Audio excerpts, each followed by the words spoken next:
بالهدى ودين الحق ليظهره على الدين كله ولو كره المشركون.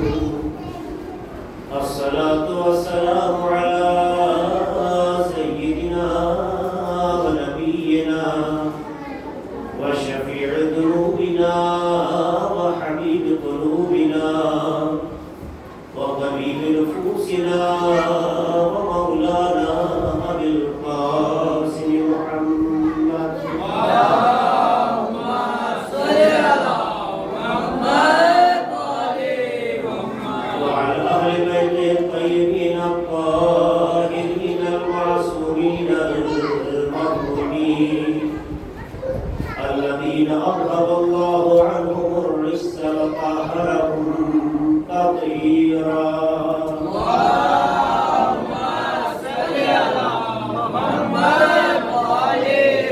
لعنة الله على أعدائهم وغاسبي حقوقهم ومنكري فضائلهم أجمعين من ليلنا هذا إلى قيام يوم الدين. أما بعد فقد قال الله سبحانه تبارك وتعالى في كتابه المبين وهو أصدق القائلين والصادقين وقوله الحق. بسم الله الرحمن الرحيم.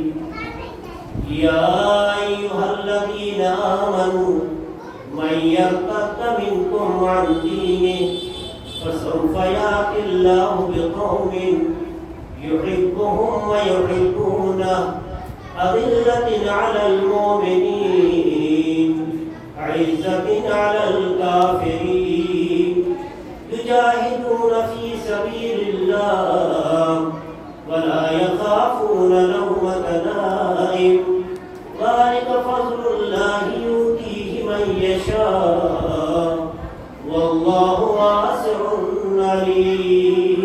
صلوات اللهم صل على محمد واحد مبارک رمضان جس کا ہم آپ پورے سال شدت سے انتظار کرتے ہیں وہ بہت تیزی سے گزر رہا ہے. آج اس مہینے کی 18 تاریخ گزر گئی. یہ مہینہ رحمت کا مہینہ، مغفرت کا مہینہ، طاعت کا مہینہ، خود کو نامولود بنانے کا مہینہ. نہیں پتا ہم آپ اس مہینے سے وہ فائدہ اٹھا سکے یا نہیں تو اس مہینے کے حاصل کرنے یا پانے کا مقصد ہے. بہت سے لوگ یہ خیال کرتے ہیں کہ رمضان کھانے پینے کا ایک مہینہ ہے، جبکہ سچ یہ ہے کہ پورے رمضان کے بارے میں جو اہل بیت علیہ السلام یا اللہ کی کتاب نے بیانات دیے ہیں اس میں کہیں کھانے پینے کی گفتگو نہیں، بلکہ یہ کہا جاتا ہے یہ ماہ تربیت ہے، یہ ماہ رحمت ہے، یہ ماہ مغفرت ہے، یہ اللہ سے قریب ہونے کا مہینہ. اپنے کو اس لائق بنانا ہے کہ خدا اور بندے کے درمیان کے فاصلے ختم ہو سکے. اپنے کو اس کا لائق بنانا ہے کہ خدا سے نزدیک ہو سکے. ایک بار یہ سوچنے کا موقع ہے کہ ہم یہ دیکھیں کہ ہماری رمضان سے پہلے جو زندگی تھی، رمضان کے پانے کے بعد جو آج 18 دن گزر چکے ہیں، آیا خود میں ایسا پریورتن ہوا، ایسا چینج آیا، ایسی تبدیلی ہوئی کہ ہم عام دنوں سے یا عام دنوں کے مقابل خود کو خدا سے قریب کر سکتے؟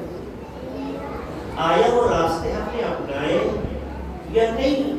رات بھر جگنے کا ایک بہترین موقع مل گیا، بس رات بھر انجوائے کر رہے ہیں، کوئی میچ دیکھ رہا ہے کیونکہ IPL چل رہا ہے، کوئی دوسری چیزوں میں چونکہ موبائل ہاتھ میں اپنی دنیا میں غائب ہے، گھڑی میں ہے مگر لگتا ہے کہ گھر میں نہیں ہے، اور رات بھر جگنے کا ثواب حاصل کرنا چاہتا ہے، اپنے شوق سے جینے کا نام ثواب نہیں ہے، خدا کی پسند سے رہنے کا نام ثواب ہے۔ آپ رات بھر کی پوری عمر جاگیے، اس کا کوئی ثواب نہیں ہے۔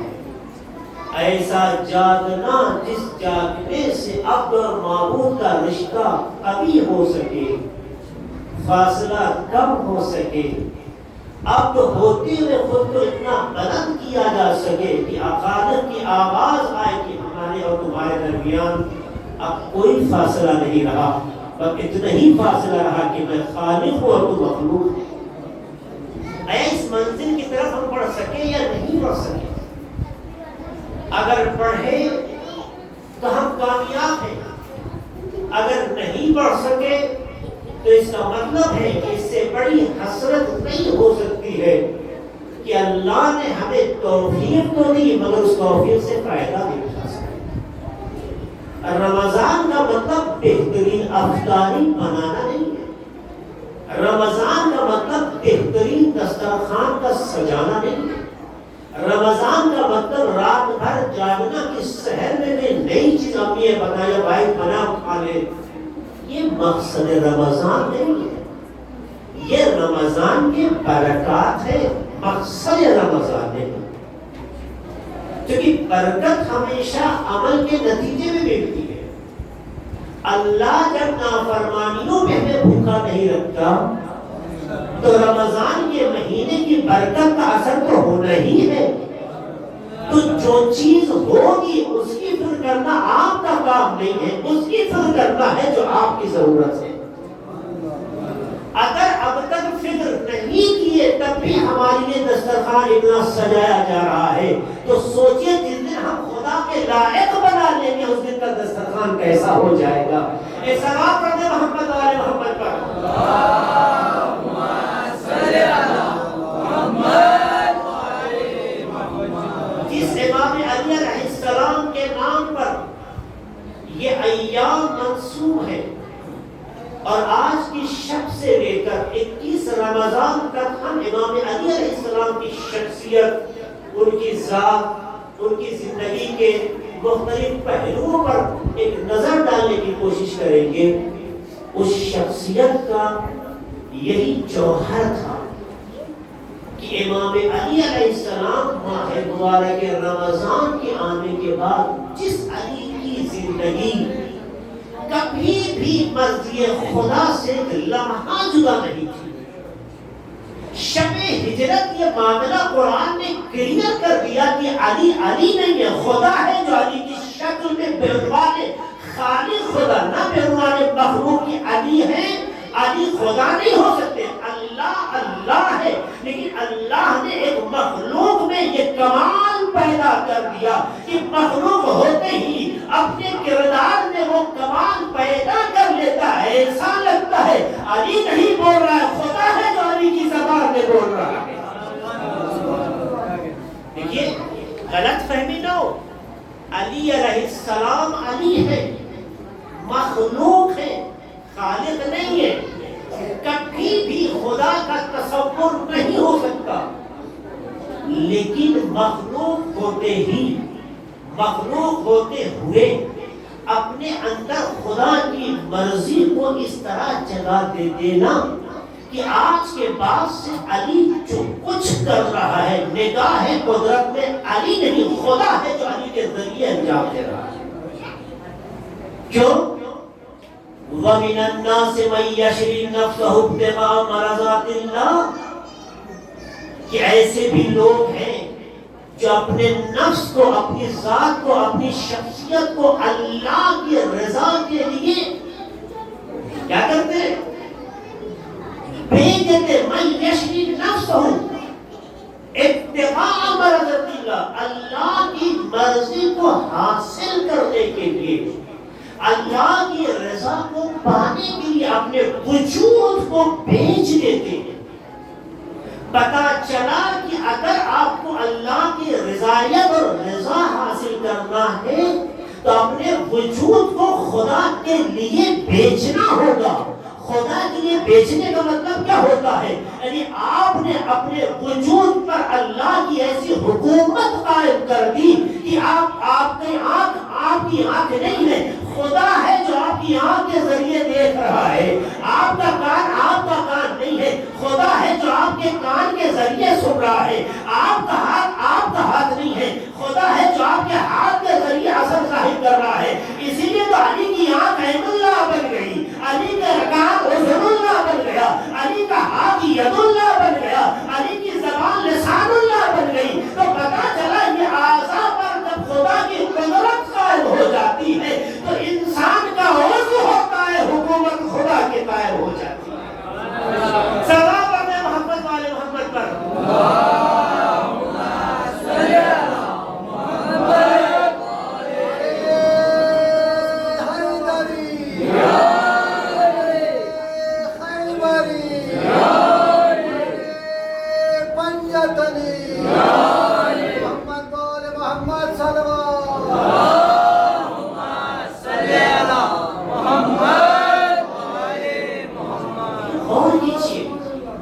باتیں آپ سنتے رہتے ہیں لیکن اس بات کے اندر جو مطلب پوشیدہ ہے اس پر توجہ دیں. کیا کائنات میں اللہ نے قسم کھا لی کہ آپ اہل بیت کے سوا کسی کو عزت نہیں دیں گے؟ اگر یہ یقین ہو جائے تو ہم ٹینشن فری ہو جائیں گے.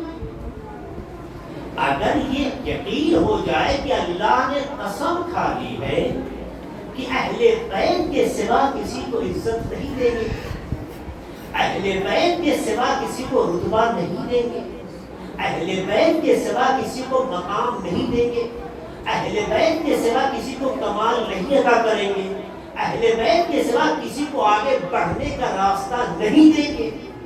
اگر یہ یقین ہے تو پھر ضرورت کیا ہے؟ ہم کیوں محنت کریں؟ لیکن اگر یہ یقین ہے کہ خدا دینا چاہتا ہے، خدا عطا کرنا چاہتا ہے، ایسا نہیں ہے کہ علی علیہ السلام صرف اللہ کی مخلوق ہیں، آپ نہیں ہیں.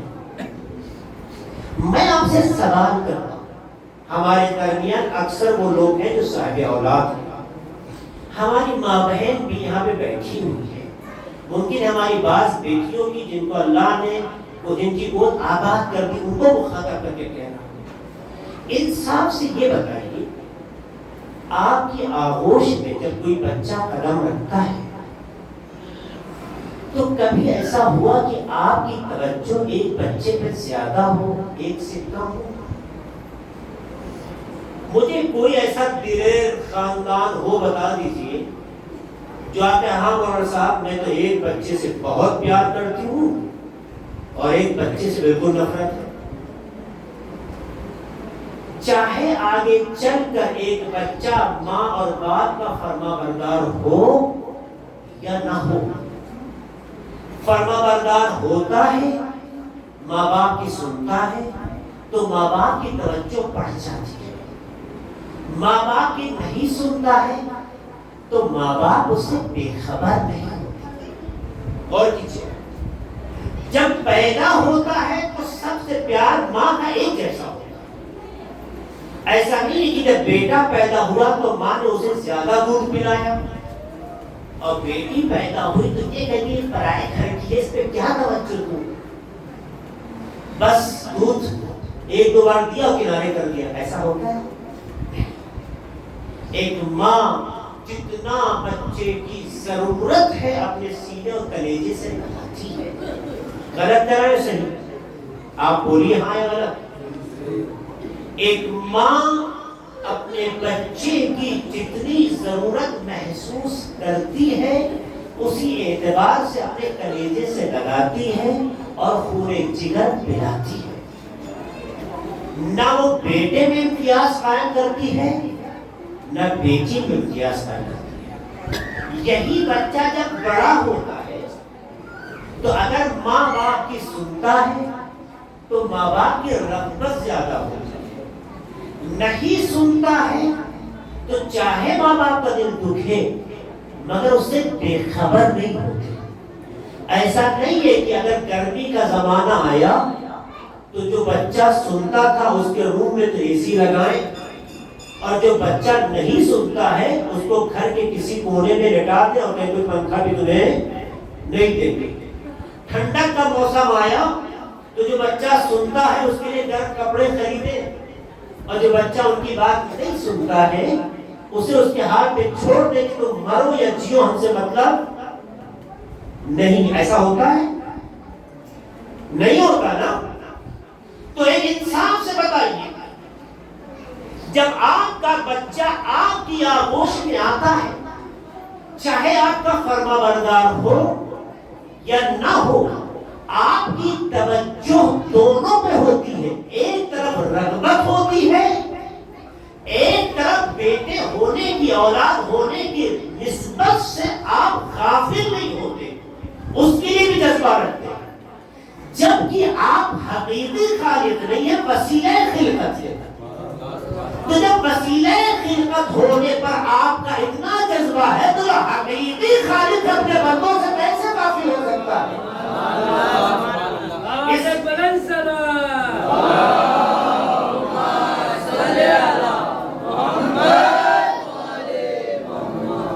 یاد رکھیے گا، حقیقی خالق اپنے بندوں سے غافل نہیں ہوتا ہے، کمال سب کو دینا چاہتا ہے۔ تم تیار ہو کے تو دیکھو، اپنے کو ایسا بنا کے تو دیکھو۔ ایسا نہیں ہے کہ صرف علی نے اپنے کو ایسا بنایا تو کمال صرف علی کو دیں گے، علی کے غلاموں کو نہیں دیں گے، کمال صرف اہل بیت کو دیں گے، اہل بیت کے غلاموں کو نہیں عطا کریں گے۔ ہم نے تو تاریخ میں ایسے نمونے دیکھے ہیں، بلال نے اذان نہیں کی تو صبح وداع نہیں ہوئی، بہلول نے مٹی کے کروڑوں کو بہشت کہہ دیا تو زبیدہ نے خواب میں جنت دیکھا۔ تو اب اتنا بتائیے، اللہ جب کمال دینے پہ آتا ہے تو غلاموں کی بھی زبان میں ایسا اثر پیدا کر دیتا ہے کہ جو کہہ دیتے ہیں وہ ہو جاتا ہے۔ تو جب غلاموں کی زبان پر اتنا اثر ہے تو اہل بیت کی زبان پر اثر کیسا ہوگا؟ صلوات پڑھیں محمد والے محمد پر۔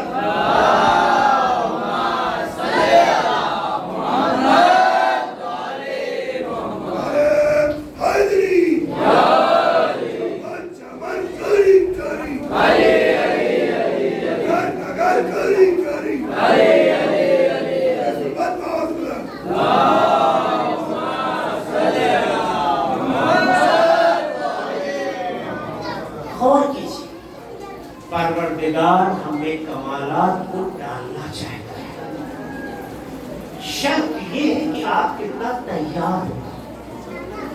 میرے عزیزوں، میرے جوانوں، میرے بھائیوں، میری بہنوں، بیٹیوں، میں سب کو مخاطب کر کے بات کرنا چاہتا ہوں، آپ اس لیے کمزور ہو جاتے ہیں چونکہ آپ معاشرے کو دیکھ کر اپنے کو تولنا شروع کرتے ہیں۔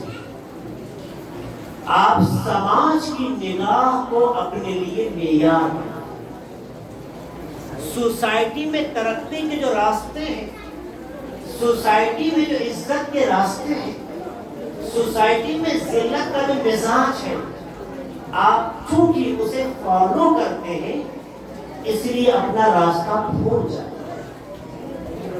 انصاف سے بتائیے، ہماری بہن بیٹیاں، ہماری مائیں اگر کسی فنکشن میں جانا چاہتی ہیں، کسی شادی میں شرکت کرنا چاہتی ہیں، تو اپنے لباس کو، اپنے وضع ادا کو، اپنی ظاہری صورتحال کو سوسائٹی میں جو مطلوب طریقہ ہے، جو محبوب طریقہ ہے، جو پسندیدہ انداز ہے، اسے فالو کرتے نہیں کرتے۔ ہر عورت کو اس کی فکر ہے ہمارا کپڑا کیسا ہے، ہر عورت کو یہ فکر ہے کہ ہم دیکھنے میں لگے کیسے، ہر عورت یہ سوچتی ہے ہمیں دوسروں سے بہتر نظر آنا چاہیے۔ ہر کسی نے خود کو دوسروں سے بہتر تو بنایا، اس کا مطلب سینس یہ کہتا ہے انسان کو اپنے کو ایسا سنوارنا چاہیے کہ دوسروں سے بہتر نظر آئے، مگر بہتری کے لیے جو راستہ انتخاب کیا، یا وہ کپڑا تھا یا وہ میک اپ تھا، اے کاش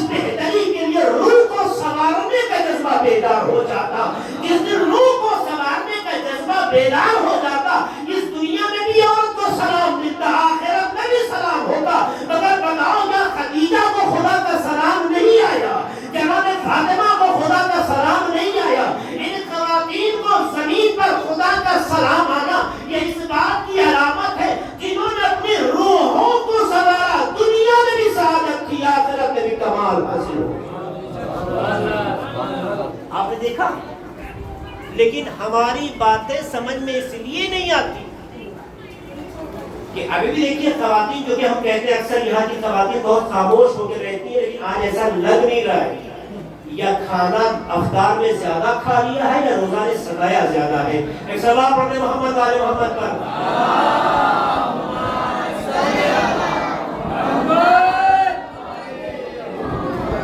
اور سے سنیں، میں پورے بھروسے سے اعتماد سے کچھ باتیں کہنا چاہتا ہوں۔ سنوارنا، بنانا، اچھا دکھنا، اچھا رکھنا یہ آپ کا حق ہے، یہ آپ کا حق ہے، چاہے عورت ہو چاہے مرد۔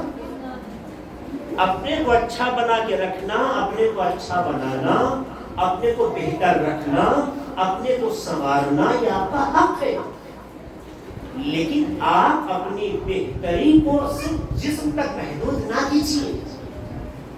جس طرح سے سوسائٹی میں کسی فنکشن میں جانے کے لیے چہرے کا سنوارنا آپ کو سمجھ میں آتا ہے، لباس کا اچھا ہونا آپ کو سمجھ میں آتا ہے، اسی طریقے سے آپ کو اللہ کی بارگاہ میں جانا ہے، اہل بیت کے حضور پہنچنا ہے، تو کم سے کم اپنی روحوں کو بھی اتنا سنوارو کہ جتنا ظاہر خوبصورت ہے اس سے کہیں زیادہ آپ کی روح خوبصورت ہو جائے۔ یہی مطلوب ہے خدا ہے۔ کسی کے پاس کروڑوں روپیہ ہو جائے، اس دنیا میں عورتوں کا امیج جنگل بات کر رہا ہوں، خدا نہ خاصا کسی پہ رکھ کے میں ممبر پہ بات نہیں کرتا، یہ خیانت ہے۔ کسی کی پرسنل لائف کو ممبر پہ آ کے ڈسکس کرنا ممبر سے خیانت ہے۔ میں کسی کی پرسنل لائف کے بارے کوئی گفتگو ممبر سے نہیں کرتا، میں جنرل بات کر رہا ہوں۔ معمولاً دنیا میں عورتوں کو وہی گھر یا وہی مرد اچھا لگتا ہے جس کے پاس دولت سب سے، تو پھر تو ہر عورت کو ہٹانی چاہیے، لیکن اگر دولت ہی معیار ہے، اگر دولت ہی معیار ہوتی تو جتنے اللہ والے ہیں وہ سب کنوارے ہی رہتے۔ ایک سلوات کے ساتھ آپ لوگ آگے آ جائیے۔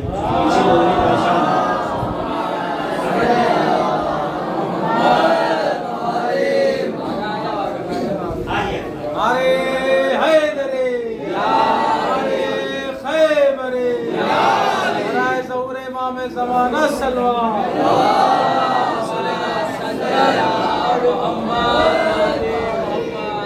بیچ میں کافی خلا ہو گیا،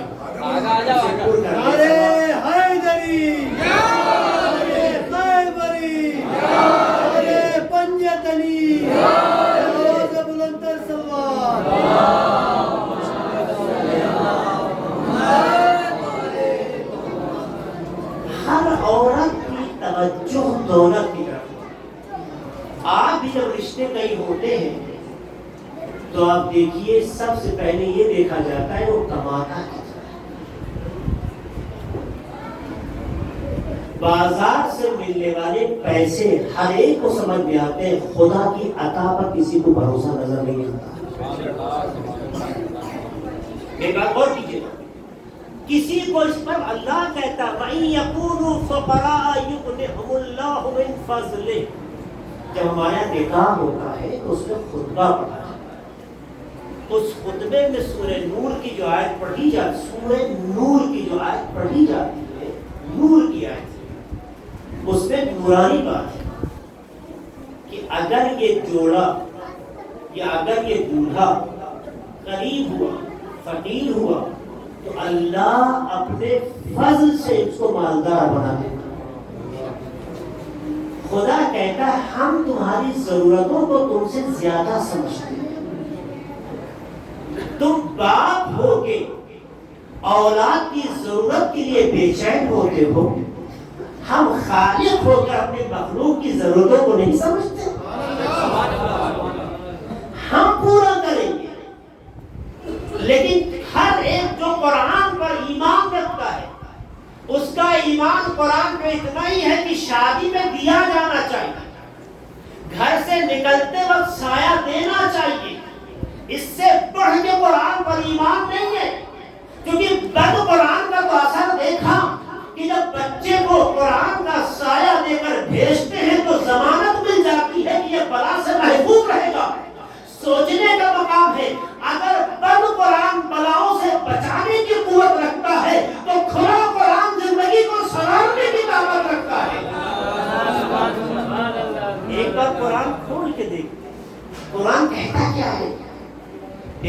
سچائی یہ ہے کہ ہمارا ایمان کچھ اور ہے، ہمارا عمل کچھ اور ہے۔ ہم مجلسیں کر کے مطمئن ہو گئے کہ ٹھیکہ اہل بیت نے لے لیا۔ ارے اہل بیت شفاعت کریں گے مگر انہیں شرمندہ تو نہ کرو، کچھ تو سنوارو، خود کو اتنا تو سنوارو کہ اہل بیت کے دامن میں مجھ سے متمسک ہو سکو، وہاں تک پہنچاؤ، وہاں تک پہنچانا ان کا کام ہے۔ لیکن ایسا نہ ہو کہ ہمارے ہاتھ تو بڑھے ہو مگر اہل بیت کا دامن ہاتھ میں نہ ہو۔ اہل بیت کا دامن مانگنے سے نہیں ملتا، اپنے کو سنوارنے سے ملتا ہے۔ اسی لیے ضرورت کا تقاضا یہ ہے کہ آپ کی توجہ خدا پر ہو، جس خدا نے آپ کو اس دہلیز تک پہنچایا ہے کہ آپ کا جوان آج شادی کر رہا ہے، وہ خدا دیکھ رہا ہے اس کی ضرورتیں کیا ہیں۔ اس لیے اکثر آپ زندگی میں تجربہ کرتے ہیں، اکثر کی زندگی جو خدا پہ بھروسہ کر کے شروع ہوتی ہے، شادی کے بعد اس کی درآمد میں، اس کی انکم میں اضافہ ہوتا ہے، اور جیسے ہی اولاد کے آنے کی خبر ہوتی ہے اس سے پہلے اللہ رزق اور کھول دیتا ہے۔ تو جب خدا پہ بھروسہ ہوتا ہے تو اللہ من حیث لا یحتسب از غیب عطا کرتا ہے، لیکن جب بندوں پہ بھروسہ کر کے چلتے ہیں تو سسرال سے جو مل جائے وہی میں سبق ہے، خدا عطا نہیں کرتا ہے۔ سلام پڑھنے محمد والے محمد پر۔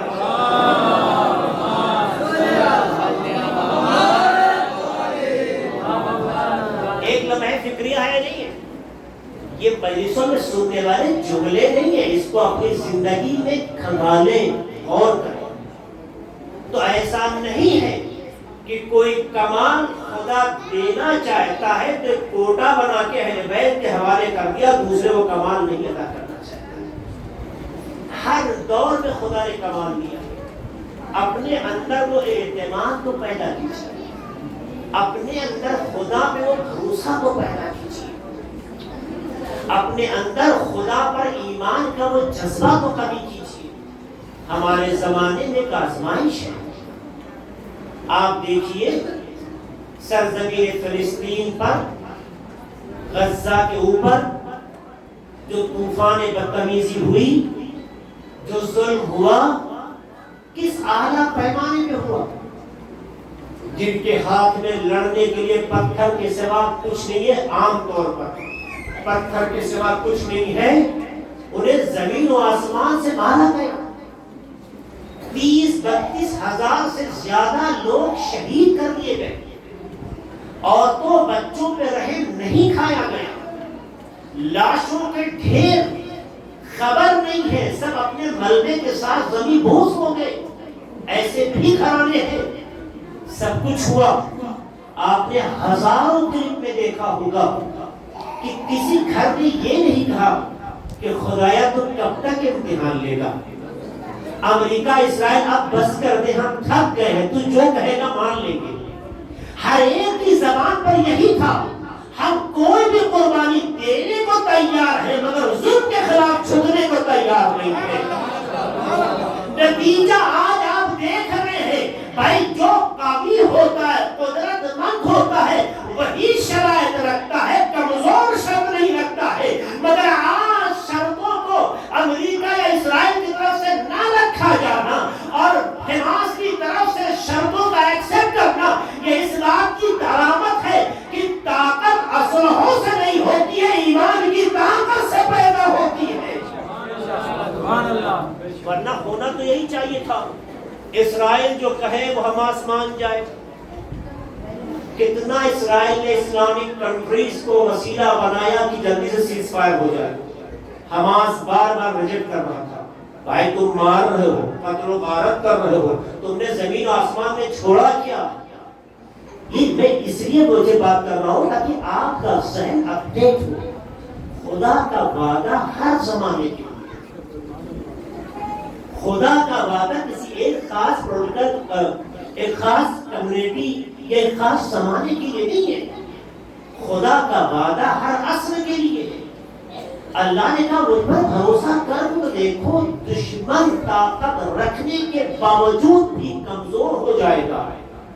تم بظاہر کمزور ہوتے ہوئے بھی ایمان کی وجہ سے اتنے طاقتور ہو جاؤ گے کہ دشمن گھٹنے ٹیکے گا، تمہیں گھٹنے ٹیکنے کی ضرورت نہیں ہے۔ تو مجھے اتنا بتائیے، آج کچھ مسلمان کے ٹکڑے نے خدا پر ایمان کا بھروسہ دکھایا تو دنیا دیکھ رہی ہے 56-57 ملکوں کی بے حسی کے باوجود بھی ان چند افراد نے خدا پر جو ایمان رکھا، اس ایمان پر خدا نے یہ عزت عطا کی کہ دشمن طاقت رکھتے ہوئے بھی گھٹنے ٹیک رہا ہے۔ ان کے پاس طاقت نہ ہوتے ہوئے بھی ایمان کی دولت کی بنیاد پر دشمن کو چھٹاتے نظر آئے۔ یہ اس بات کی علامت ہے، عزت تم نہیں عطا کرتے ہو، وہ ہم عطا کرتے ہیں اگر معیار پیدا ہو جائے۔ اے سلام پڑھنے محمد والے محمد پر۔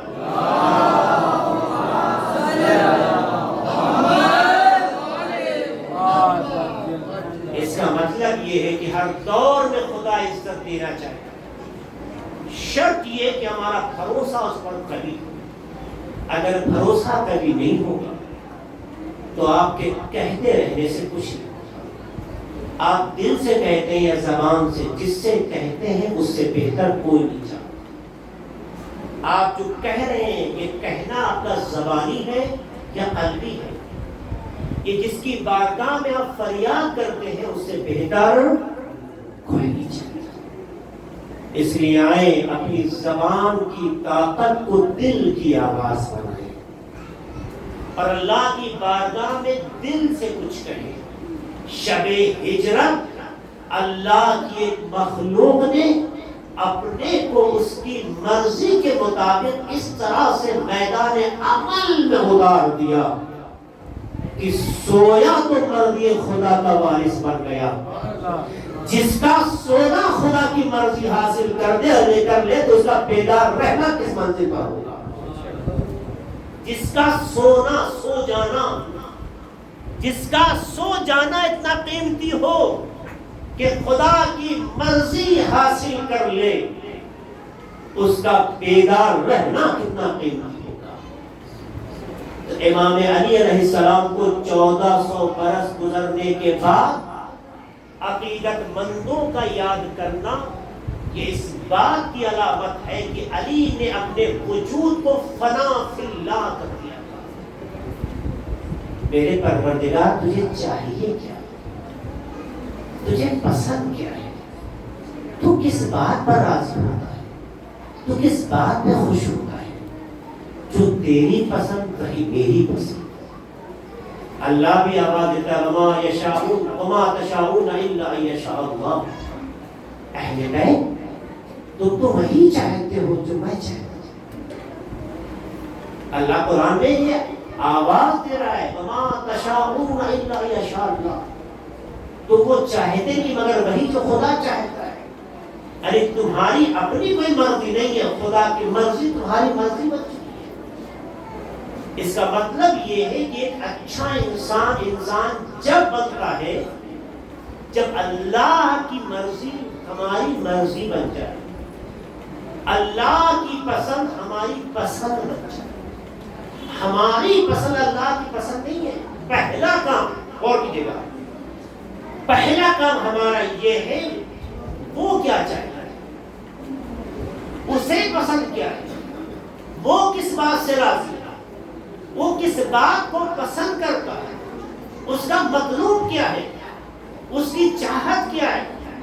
ہماری پہلی ذمہ داری یہ ہے کہ ہم اپنی زندگی کے ہر پہلو پر یہ سوچنا شروع کر دیں خدایا تو کیا چاہتا ہے، تجھے کیا پسند، تیری کیا مرضی ہے، تیری کیا خوشی ہے۔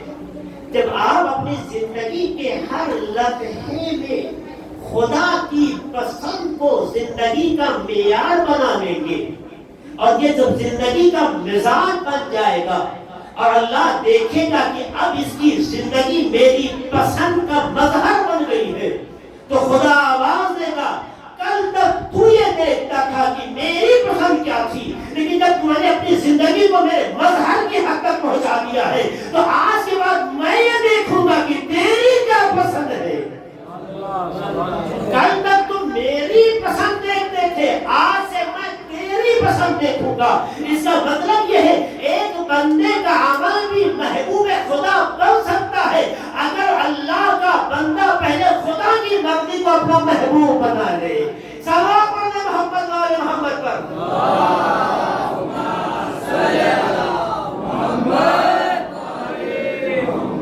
یہ آیت جس کے میں نے تلاوت کی اس میں یہی تو بات کہنی ہے کہ جو لوگ دین سے منحرف ہو جاتے ہیں، مرتد ہو جاتے ہیں، پھر جاتے ہیں، راستہ چھوڑ دیتے ہیں، وہ یہ نہ سوچے کہ اللہ کا دین کمزور ہو گیا. تم تو کسی خانے میں نہیں ہو، اللہ ایسی قوم کو لائے گا. یحبہم، ایک ایسی قوم کو لائے گا جو قوم خدا کو پسند کرے گی. کیا میں نے جملہ کہا؟ پہلا کام یہ ہے کہ خدا کیا چاہتا ہے، محبوب خدا ہونا چاہیے، ہم محب ہونا چاہیے.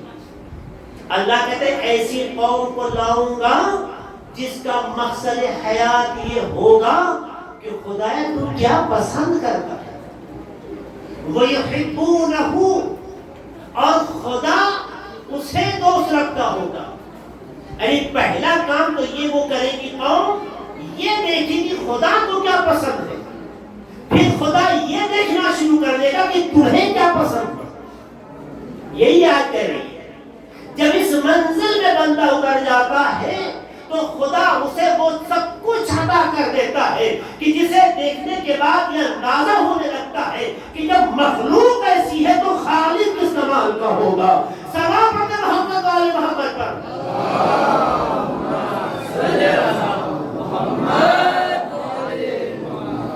تو آئیے دیکھیے ہم ماہ مبارک رمضان میں اس کو اشارہ کر اور واضح کروں.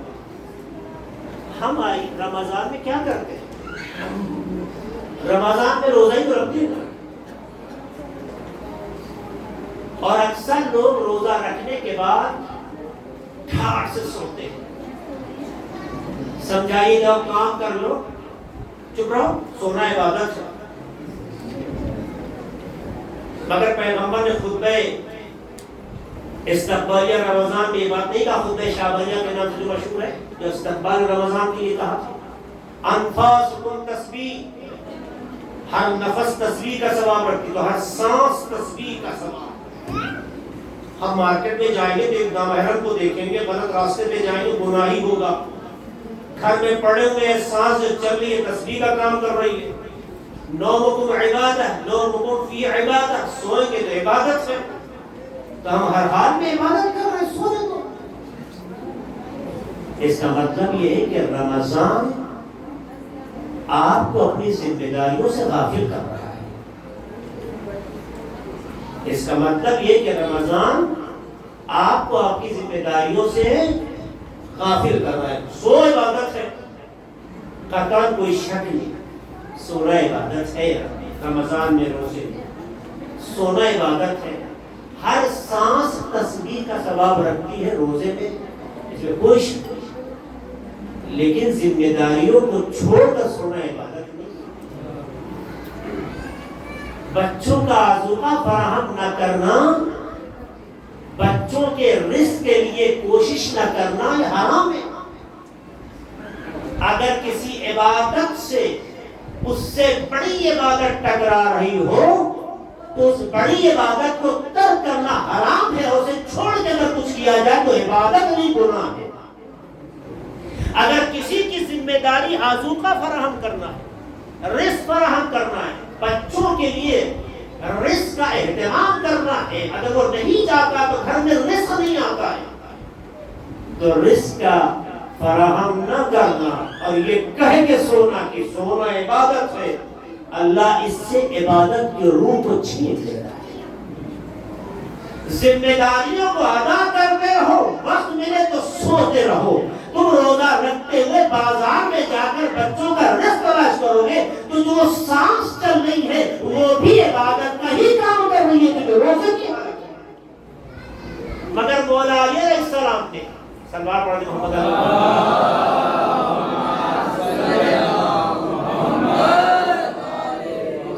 مگر ہمارے اور آپ کے امام علی علیہ السلام نے روزہ رکھ کر خالی سونے کا کردار پیش کیا.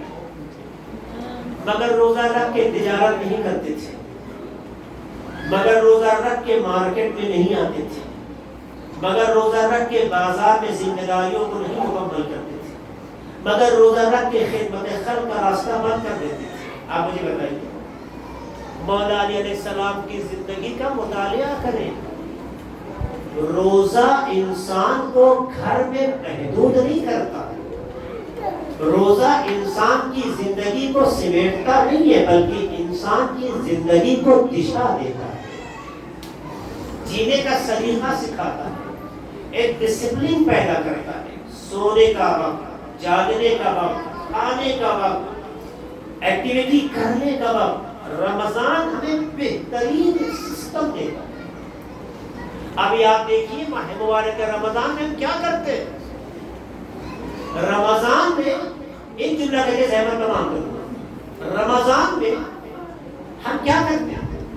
عام دنوں میں جب دل کہا کھا لیا, جب دل کہا پی لیا. 11 بجے رات ہے, ٹائم ہی کیا ہوا, کھا لیں گے.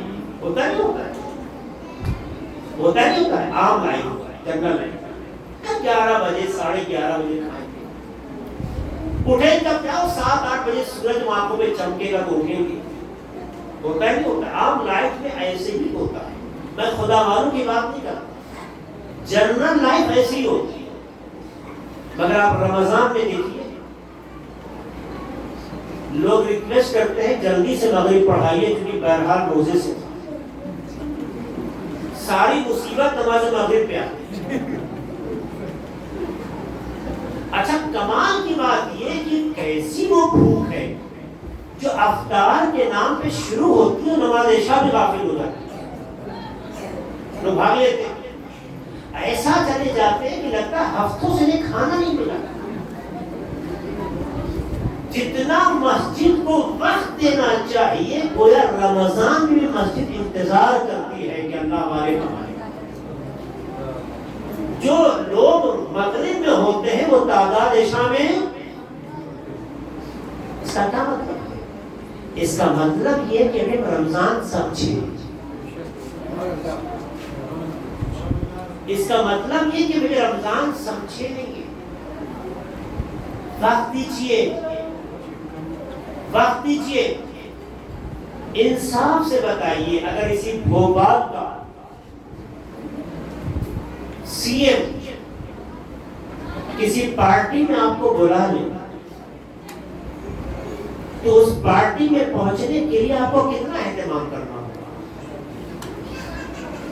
اگر اس نے 8 بجے ٹائم ملنے کا دیا ہے تو کتنے بجے آپ پہنچیں گے؟ 8:15 بجے.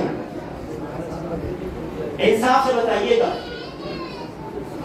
اگر سی ایم نے آپ کو کسی پارٹی میں دعوت دی ہے, بلایا ہے, سی ایم جس کی اتنی آبرو ہے کہ آپ نے جتایا تو سی ایم تھا, وہ بنائے.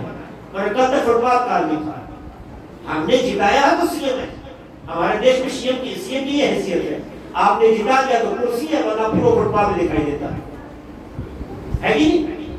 جسے آپ نے سی ایم بنایا, آپ نے بنایا تو سی ایم کہلایا. تو آپ کی اوقات زیادہ ہے, اس کی نہیں ہے. اپنی حیثیت پہچانیے.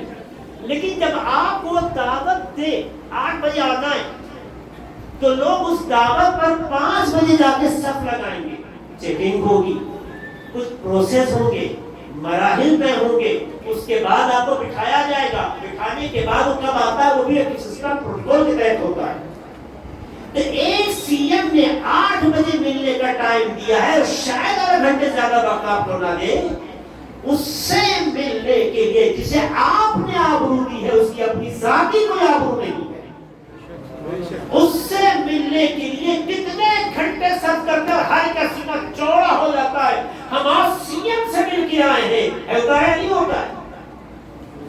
جسے آپ نے آبرو دی اگر وہ آپ کو یاد کر لے, اس کے لیے کئی گھنٹے لگانے کے باوجود آپ کو کہتے ہیں ایسا بہت تھک گیا, کمر میں درد ہونے لگا, ریڑھ کی ہڈیاں جواب دینے لگی, ارے میرے بازو پھول آئے ہیں, میرے پیر میں سوجن ہو گئی ہے, کوئی شکوہ نہیں. ارے آج سی ایم سے مل کر آیا ہوں, ایسا لگتا ہے کسی دنیا کی بڑی پرسنالٹی سے مل کے آیا ہو. ایک سوچنے کا مقام ہے. اگر سی ایم آدھا گھنٹہ وقت دے دے جس کے لیے اتنے گھنٹے لائن لگا لی ہے تو اتنا فخر محسوس کرتے ہیں, گھنٹوں سے ٹائم دیتے ہیں. آپ کے خدا سے بڑھ کے دنیا میں کوئی ذات بلاتا ہے آپ آدھا گھنٹہ بیٹھنا پسند نہیں کرتے ہیں. یہ کس بات کی علامت ہے؟ یہ کس بات کی علامت ہے؟ رمضان دعاؤں کا مہینہ ہے، رمضان حاجتوں کا مہینہ ہے. امام صادق علیہ السلام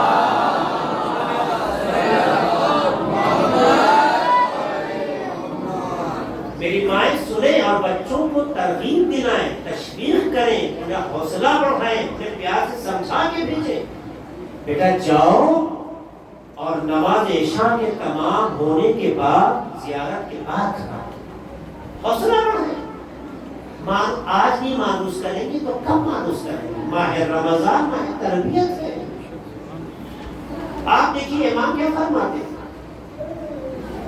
امام کہتے ہیں کتنا اچھا ہوتا کہ لوگ افطار نماز کے پڑھنے کے بعد کرتے. ہمارے یہاں روزہ مکروہ نہیں ہوتا کیونکہ روزے کا کانسیپٹ ہے اذان صبح سے لے کر اذان مغرب تک اللہ کی خوشی کے لیے ان چیزوں سے پرہیز کرنا جس سے روزہ باطل ہو جاتا ہے، اسی کا نام روزہ. اس لیے جیسے ہی اللہ اکبر ہوا روزے کا ٹائم ختم ہو گیا، روزہ ختم ہو گیا. آپ نے ابھی کچھ کھایا نہیں ہے، یعنی ابھی آپ کی زبان گویا روزے کی حالت میں، روزہ ختم ہو گیا. ہمارا روزہ مکروہ نہیں ہوتا کیونکہ جب ٹائم ختم تو بات ختم ہو گئی. آپ کھانا چاہ سکتے ہیں، کھا سکتے ہیں، نہیں کھاتے ہیں، آپ کی مرضی ہے. بلکہ امام کہتے ہیں کتنا اچھا ہوتا کہ خدا کو اللہ کا بندہ روزے کی زبان سے یاد کرے، روزے کی زبان سے یاد کرے، کیونکہ اللہ کی توجہ اس زبان پر زیادہ ہوتی ہے جس پر روزے کا اثر ہوتا ہے. اس لیے نماز پڑھتے ہیں، ورنہ نماز پڑھنا مجبوری نہیں ہے. آپ پہلے رفتار کر لیجیے، آرام سے نماز پڑھیے. لیکن امام کہتے ہیں کیا بہتر ہوتا، ایک تربیت کی ہے کہ آپ نماز پڑھ کر پھر افطار کریں. ڈائبٹیز کے مریض ہوتے ہیں، کچھ سن و سال کے اعتبار زیادہ ہوتے ہیں، کچھ کو پیاس برداشت نہیں ہوتی ہے، مختلف تکلیفیں ہوتی ہیں، اس لیے لوگ مغرب کے بعد افطار کر لیتے ہیں. ایک بینیفٹ. دوسرا بینیفٹ کیا ہے؟ دوسرا بینیفٹ یہ ہے کہ جب آپ مغرب کی نماز پڑھ لیتے ہیں تو جو تھوڑا ڈاؤٹ وقت کو لے کر ہوتا ہے کہ نماز روزے کا ٹائم ختم ہو یا نہیں، 100% شیور ہو جاتے ہیں کہ وقت ختم ہو چکا ہے. یہ سب بینیفٹس ہیں اس کے. تو روزہ افطار کر لیتے ہیں، روزہ افطار کر لیا، بھوک کی شدت کم ہو گئی، اب نماز عشاء پڑھ لیجئے، دعا کر لیجئے، زیارت پڑھیے، پھر چلیے. اہل بیت کا یہی طریقہ. ہمارے لوگ بھاگ جاتے ہیں، ٹرین چھوٹ جائے گی، لگتا ہے گھر میں ممی تو لقمہ زیادہ کھا لیں گی، ہمیں بھول جائیں گے. ایسا نہیں ہے. آپ کو رمضان سمجھنا ہوگا. خدا نے ہمارے اور آپ کو اس لائق سمجھا ہے کہ ہماری تمام غلطیوں اور کمزوریوں کے باوجود بھی ہمیں اپنی بارگاہ میں قبول کر کے ویسا بندہ بنانا چاہتا ہے جیسا خود پسند کرتا ہے. یہ ہم نہیں آ رہے، یہ خدا ہے جو ہمیں بلا رہا ہے. سلام ان ماں باپ پر، سلام ان گھرانوں پر کہ جنہوں نے اپنے بچوں کو ایسی تربیت کی کہ جس کی بنیاد پر ان کا بچہ آج بارگاہ خدا میں سفرہ الہی پر موجود ہے. اللہ کے دسترخوان پہ آنا زیادہ شرف ہے یا پارٹیاں جو افطار پارٹیاں کرتی ہیں اس پر جانا شرف ہے؟ افطار پارٹیوں پہ جانا شرف ہے یا دسترخوان الہی پر حاضری شرف ہے؟ دونوں میں قیام کو کرنا ہے. جس کا جیسا ظرف ہوگا ویسی وہ شرف تلاش کرے گا، جس کی جیسی تربیت ہوگی ویسی وہ عزت تلاش کرے گا.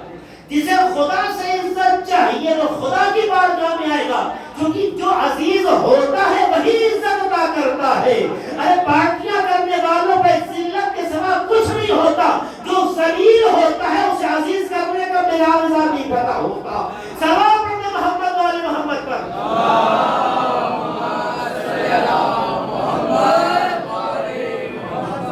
میں بات کو تمام کرنا چاہتا ہوں آج کی گفتگو میں.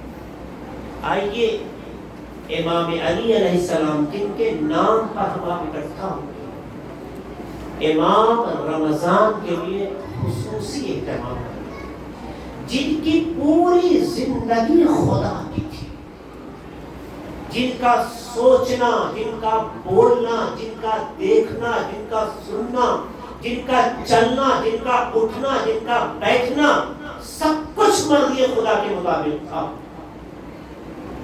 اس کے باوجود بھی رمضان کے لیے خصوصی اہتمام کرنا یہ اس بات کی علامت ہے کہ رمضان میں کچھ تو ایسا ہے جو عام دنوں سے فرق کرتا ہے. انشاءاللہ کل کی گفتگو. تو آئیے یہ رمضان جس میں کچھ دن امام علی علیہ السلام سے منسوب ہے، اس میں ہم امام علی علیہ السلام کی سیرت کو سن کر اپنے کو ویسا بنانے کی کوشش کریں کہ ہماری زندگی علوی ہو جائے. ہمیں دیکھ کے لوگ کہیں کہ یہ نہیں ہے، یہ علی ہے، یہ علی ہے. کیونکہ اگر آپ مظہر ہو جائیں تو اصل سے نسبت دینے لوگ شروع کر دیتے ہیں. آپ کے کردار کو دیکھ کے کہیں گے زمانے کا علی ہے، تو آپ ایسے بن سکتے ہیں اور خدا آپ کو بنانا چاہتا ہے.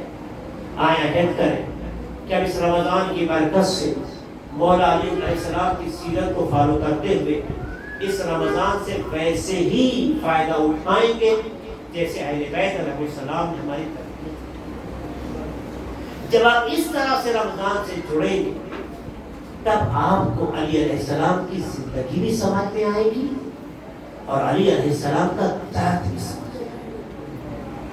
کسی کا درد جب سمجھ میں آتا ہے جب آپ خود کو اس سے جوڑ دیں اور اس کی فکر آپ کی فکر میں جگہ بنائے.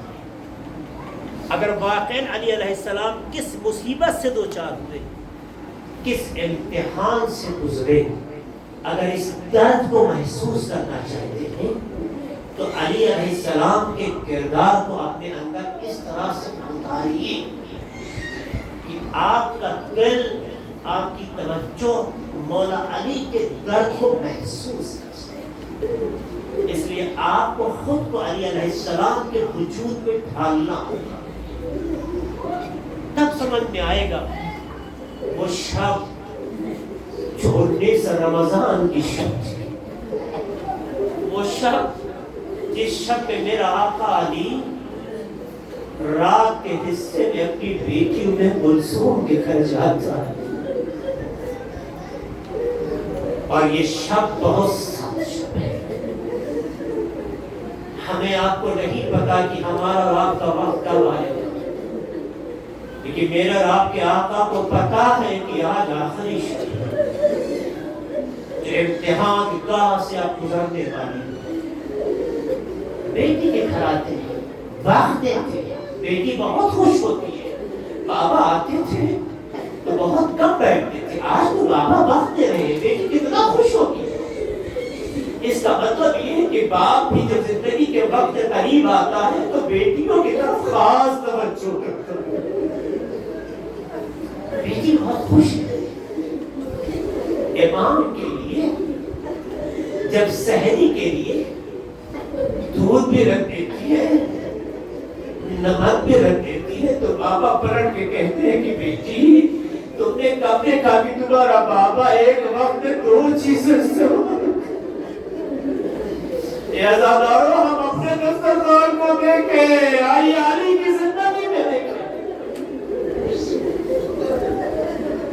اللہ کا جانشین خلیفۃ اللہ ہے، نمائندہ الہی ہے، مگر لوگوں کی زندگی سے اتنا نزدیک ہے کہ جس قوم کے درمیان حجت الہی بن کے رہتا ہے، کہیں اپنی زندگی رفاہ کے اس پیمانے پہ نہ چلی جائے کہ کسی غریب کو اس کی غربت کا احساس ہو جائے. اے علی علیہ السلام، آپ کی غربت کے احساس پر سلام ہو. اپنے بڑے تاریخ میں امیر دیکھے، ہر ایک نے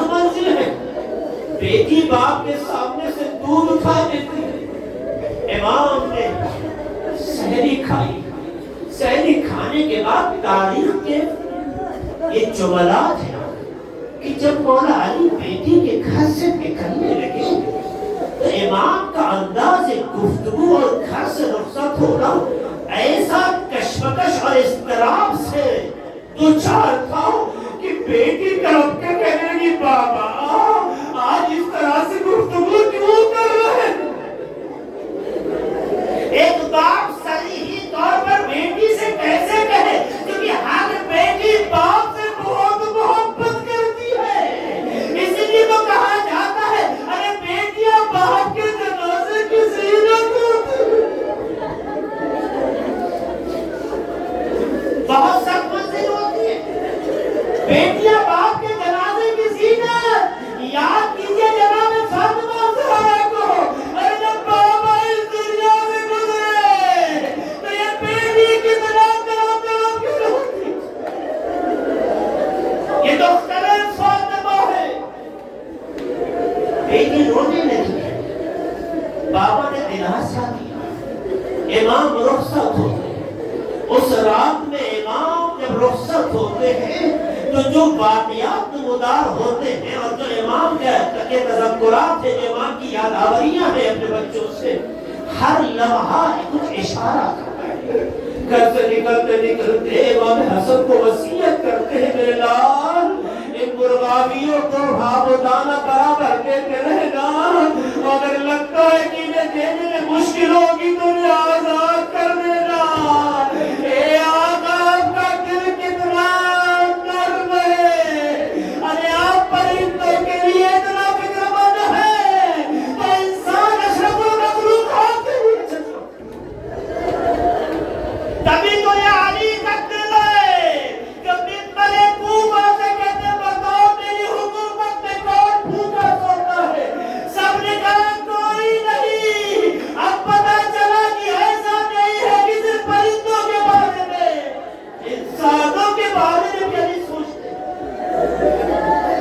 ایسا محسن، ایسا چاہنے والا، ایسا دلسوز، ایسا ہمدرد، ایسا اپنے وجود کو مثال کرنے والا کہاں کائنات لائے گی؟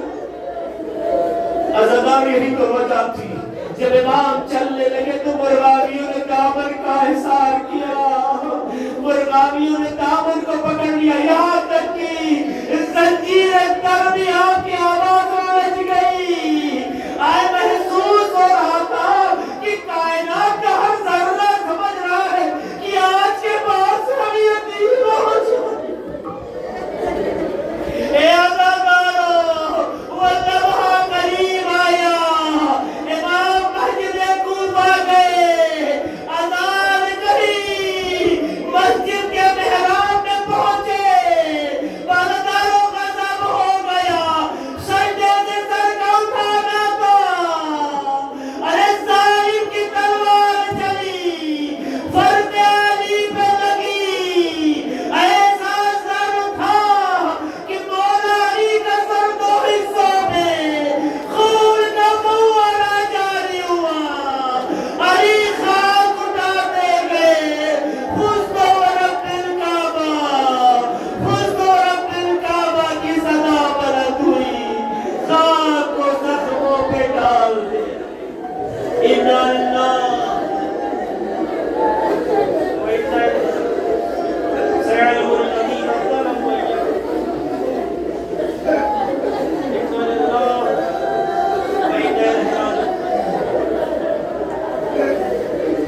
پروردگار کی نواز کا خدا محمد کا ہمارے اس مقصد قبول فرما، خدایا ہمارے گناہوں کو بخش دے، خدایا ہم سب کو دین کے راستے پہ چلنے مرنے کی توفیق عطا فرما، خدا ہمارے درمیان میں نہیں ہے مرحومین ہو گئے یا رحمت و مغفرت دے دکھا دے، جو موجود ہے ان کا سایہ ہمارے سروں پہ قائم ہو، خدا جو بھی جس بیماری سے دوچار ہیں، خاص طور سے وہ سلّہ تقی نام کے جو بیمار ہیں جن کے بارے میں دعا کے لیے کہا گیا ہے، اور بھی جو بیمار ہیں جن کے لیے آپ سوچ کر رہے ہیں، جو بعض لوگ چاہتے ہیں کہ ان کے ہم کو دعا کی جائے، خدا اس فرش عذاب کا ان آنسوؤں کا واسطہ ان تمام بیماروں کو شفاء کامل عاجل عطا فرما۔ خدا جو حاضرین و مومنین کی جو تمنائیں انہیں شرف قبولیت عطا فرما۔ خدا ہم سب کو سیرت علوی پر عمل کرنے اور چلنے کی توفیق عطا فرما۔ خدا تجھے واسطہ اللہ محمد کا ہم سب کو ماہ رمضان کی برکتوں اور سعادتوں سے محروم نہ فرما۔ خدا تجھے واسطہ اللہ محمد کا ہمارے وطن عزیز ہندوستان میں امن و امان پائے۔ خدا پرچم جمہوریہ اسلامی ایران کو بلندی عطا فرما۔ خدا تجھے واسطہ اللہ محمد کا ہمارے تمام علماء کرام بالخصوص ماہر اعظام کی حفاظت فرما۔ خدا امام زمانہ کے ظہور میں تعجیل فرما۔ ہم سب کو ان کے امان و انصار میں شمار فرما۔ ماتر